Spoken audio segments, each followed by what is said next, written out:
Vamos al diván con Marian. En este ratito del sábado destinamos el espacio a cuidarnos y nuestra psiquiatra viene para echarnos una mano. Marian, buenos días. Buenos días, Cristina. ¿Qué es, Marian, una personalidad dependiente? Bueno, la personalidad dependiente, me voy un poquito más atrás. En psiquiatría hay 2 manuales donde están todas las enfermedades, los trastornos psicológicos, psiquiátricos, y hay un trastorno de la personalidad que se denomina el trastorno de personalidad dependiente. En el común lenguaje donde nosotros nos movemos decimos es dependiente, ¿no? O es codependiente, porque en Latinoamérica se habla mucho de la codependencia. Y está tipificado como un trastorno de la personalidad. Los trastornos de la personalidad son formas de ser que nos perjudican o perjudican a nuestro entorno. Puede ser un trastorno, que es lo más severo, o pueden ser rasgos.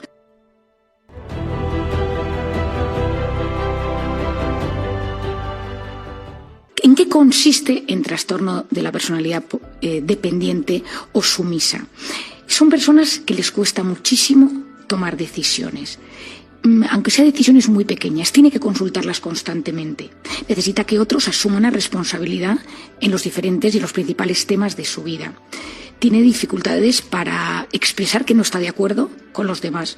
¿Por qué? Porque tiene muchísimo miedo a perder apoyo o aprobación. Esto es un tema clave. O sea, la persona dependiente necesita constantemente que alguien apruebe lo que hace. Y entonces preguntas, desde cómo pinto mi casa, a qué decisión tomo, si cambio de trabajo o no cambio de trabajo. Es decir, hay una enorme inseguridad y hacen cosas a veces muy exageradas para no perder a las personas de su entorno, para no perder o para tener la aprobación de los demás. Le cuesta muchísimo iniciar proyectos, tener ideas nuevas, comenzar algo de cero. ¿Por qué? Porque hacer las cosas a su manera les genera muchísima inseguridad. Tienen una gran falta de confianza en su propio criterio, en sus capacidades. O sea, no es un tema, Cristina, de tristeza o de falta de motivación o de falta de energía. Es una falta de creencia en sí mismos. Y entonces, como no tienen confianza, no arrancan. A veces esto se puede confundir en, quizá tenga una depresión, pero no. Es un tema de personalidad que les cuesta muchísimo. A veces llegan demasiado lejos por su deseo de lograr protección y apoyo de los demás y entonces a veces, y esto es una característica muy típica, se pueden presentar voluntarios a realizar tareas desagradables con tal de estar ahí, de tener la aprobación de los demás. Con tal de que les quieran, pobres. Con tal de que les quieran. Se sienten incómodos o desamparados cuando están solos porque tienen muchísimos miedos. Y se sienten incapaces de cuidar de sí mismos. Le da la sensación que si de repente no tienen a alguien a su alrededor, pareja, padres, amigos, pues les va a pasar algo malo. Y entonces va a suceder algo negativo porque no van a ser capaces de tomar decisiones del día a día. Y entonces hay gente, por ejemplo, esto de las parejas, Cristina, esto se ve, gente que te dice, Marian, yo no puedo cortar porque ¿quién me va a ayudar en esto? Yo es que soy muy dependiente de la persona con la que convivo desde hace muchos años y esas son las famosas relaciones de dependencia o de codependencia que son megatóxicas para los dos porque ya llega un momento que no es tanto el tema del amor, sino el tema de el miedo a quedarme solo. No por quedarme solo simplemente por la soledad, sino por la incapacidad de resolver las cuestiones del día a día, ¿no? Y entonces son personas que sufren muchísimo. A veces esto se origina, pues por ejemplo, porque en los hogares desde pequeños ha habido mucha sobreprotección y entonces han tomado todas las decisiones por ti. Entonces el día que tienes que empezar a tomar decisiones, pues no sabes por dónde empezar. Si hay alguien que nos escucha, que se siente identificado con esto o conoce a alguien que le pase, se indaga en su pasado, notas y sabes que ha habido pues una gran sobreprotección o que por haber tenido que tomar decisiones por sí solo en momentos de su vida claves y que se han equivocado o que le han causado problemas severos o traumas, de repente se van al extremo contrario y entonces lo que quieren es alguien que les proteja y que decida por ellos. Y entonces, claro, esto genera muchos problemas. ¿Por qué? Porque no tienen habilidades sociales, habilidades de comunicación para realmente expresar cómo se sienten, porque es mucho más importante tener la sensación de que alguien decide todo por ti que tú tener que tomar decisiones. Y hay parejas, estoy pensando en una pareja que vi hace un par de semanas, que ella se ha quedado viuda y entonces él lo hacía todo en casa. Manitas, cambiaba las bombillas, arreglaba las tuberías, traía el dinero a casa y entonces hacía la compra. Él era muy cocinitas también y bueno, pues él tenía un cáncer y falleció. Y ella se convirtió en una persona profundamente dependiente y entonces su desesperación ahora es que no sabe hacer nada. Entonces generas una voz interior machacante.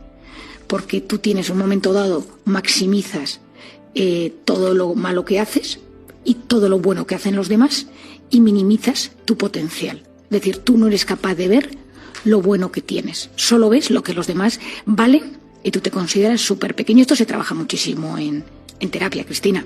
Esto es un tema muy frecuente. Y muchas de estas personas tienen una necesidad extrema de caer bien y ser complaciente con los demás para que no les abandonen. Claro, pero es tremendo porque luego también generan una trabajera en los demás. Quiero decir que toda vez que esta señora, por ejemplo, pues ha perdido a su esposo, que ocupaba un papel predominante, entiendo que todos los que estén alrededor, hijos, parientes, etcétera, tienen que escuchar continuamente la cantinela de lo inútil que es, de la ayuda que necesita, y todo el rato están, digo yo, mendigando apoyo. Bueno, efectivamente, es que son personas que lo empiezan a buscar como sea y buscan esa dependencia y entonces sentirse queridos, aprobados por quien sea. Y entonces, bueno, es una situación un poco extrema, sobre todo cuando empieza a haber otros cuidadores alrededor, que notas en este caso de esta paciente mía, pues que los hijos te dicen es que mi madre ahora no sabe hacer nada por sí sola y es una señora joven. Madre y de repente hemos notado, pero esto puede ser que venga desde la infancia o gente que a lo largo de los años se va desarrollando esta personalidad. Entonces, claro, ya llega un punto que consideran que el mundo es un lugar peligroso y entonces no se quieren responsabilizar de nada y de nadie y buscan a alguien que pueda protegerles. Entonces, pues es muy difícil porque les cuesta ser autónomos. O sea, es gente que sufre mucho a veces en consulta cuando empezamos a ver esto en jóvenes y los padres te lo dicen. Tengo un hijo muy dependiente, no acaba de tomar decisiones. Pues hay que empezar poco a poco a ayudar a que estas personas empiecen a tener seguridad en sí mismos y es prueba-error. Es decir, no vas a tomar las decisiones más importantes de tu vida, sino empiezas a tomar decisiones mínimas de las cosas que puedes hacer. Hay un tema importante, Cristina, y es que el tema de la voz interior, que yo tanto lo hablo aquí contigo en nuestro espacio, y es que las personas con trastorno de dependencia o que son muy sumisas tienen una voz interior muy negativa, que les machaca. Pensamientos negativos autodescalificativos, no lo voy a lograr, yo no sé hacerlo solo, seguro que esta persona lo sabe hacer mejor que yo. Y entonces, claro, se desarrolla una personalidad porque vamos muy acorde con cómo nos tratamos, con cómo es esa voz interior en nosotros mismos. Y nos perdemos cuando una persona es tan insegura o tiene tal falta de confianza, se pierde a sí mismo con tal de recibir la aprobación y la protección de los demás. ¿Qué hacer con esto, Cristina? Si alguien se siente identificado o tiene alguien en el entorno con estos síntomas. Yo muchas veces en consulta recibo personas que vienen a hablarme de otros. Pues viene una madre y me viene a hablar de su hija, me viene un tipo y me viene a hablar de su pareja. Es decir, es muy frecuente que otros detecten algo en uno y entonces digan, bueno, ya que tú no te dejas ayudar o no lo ves, déjame que yo lo vayamos juntos. Y entonces esto se trabaja, es decir, esto se trabaja muy bien. Y hay que evitar que el paciente tenga conductas pasivas constantemente y de sumisión, porque a veces en esas actitudes de sumisión, pues es que te olvidas de ti mismo.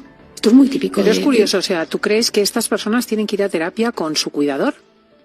No, es que muchas veces no se dan cuenta ellos. Hay veces que sí, pero hay veces que les da tan miedo el salto en la vida que no son conscientes de que tienen este problema y que son los que cuidan de ellos los que se dan cuenta que hay un problema. Entonces es frecuente que te venga, entre comillas, el cuidador, vamos a denominarle así, que te diga, oye, te voy a traer o te voy a derivar a esta persona porque es que no se vale por sí mismo para tomar decisiones y es agotador porque cualquier cosa me la consulta. Hay otros que se dan cuenta y que se dan cuenta que tienen una inseguridad en ellos mismos brutal y entonces en ese momento dicen, oye, que yo necesito ayuda. Y entonces esas personas simplemente te contactan, ¿no? para venir a terapia. Pero a veces puede suceder en el lado contrario porque uno está tan metido en ese rol que no puedo, que no sé, que no me sale, que no son capaces de ver más allá y que están teniendo un problema y que esto tiene un nombre y que esto se trata y que tiene muy buen pronóstico, te diré, Cristina, porque la terapia, como sabemos tan bien y de dónde viene, por qué viene, identificamos los problemas, las habilidades se trabajan, es muy gratificante porque es un tipo de personalidad que a poquito que va funcionando bien se sienten mucho más seguros de sí mismo. Y pocas cosas son más gratificantes que mejorar la autoestima y la confianza en uno mismo. Fijaos lo que puede hacer una terapia por una persona. Pues esta es nuestra Marian Rojas, seguida por multitudes. Tiene también su página en Instagram y tenéis sus libros a vuestra disposición. Entre ellos, cómo encontrar a tu persona vitamina, o cómo es el otro, el de cómo hacer que te pasen cosas buenas. Un título muy alegre. Muy bonito, efectivamente. Un abrazo fuerte y que te pasen cosas muy buenas hoy. Muchísimas gracias, Cristina, y un gran abrazo a todos nuestros oyentes.